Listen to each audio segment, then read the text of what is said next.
Hello po! Welcome po sa ating kusina. For today's video po, magigisa tayo ng sayote. Ito po yung mga kailangan ko. Una po muna, isasangkutsa muna natin itong giniling. Yan, lalagyan ko yan ng paminta at asin. Yan.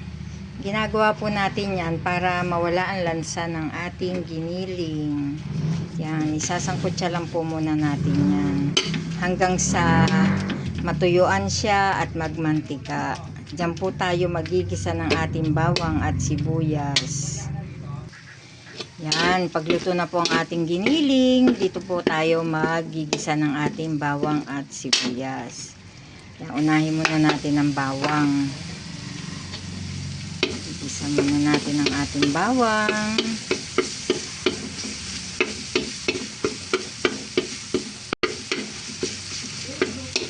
Susunod na po natin ang ating sibuyas.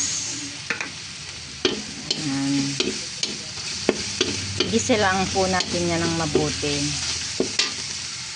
Yan, pag nagisa na po natin yan ng maigi, ilalagay na po natin ang ating hiniwang sayote. Titimplahan na po natin yan ng pampalasa. Ganon din ng paminta.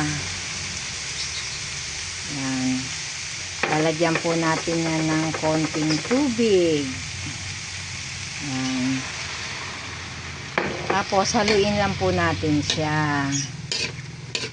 Haluin lang po natin. And then, tatakpan po natin yan.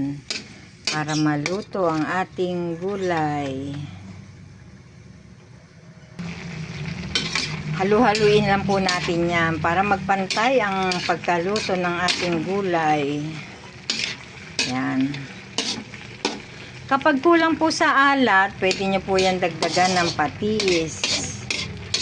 Nasa panlasa naman po natin yan.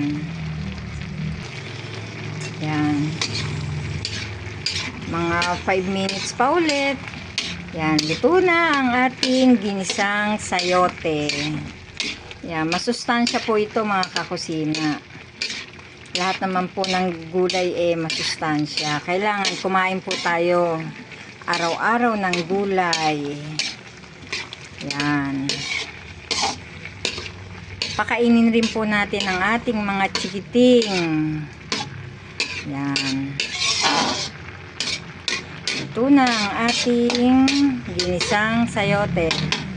Okay na to. Kain na po tayo.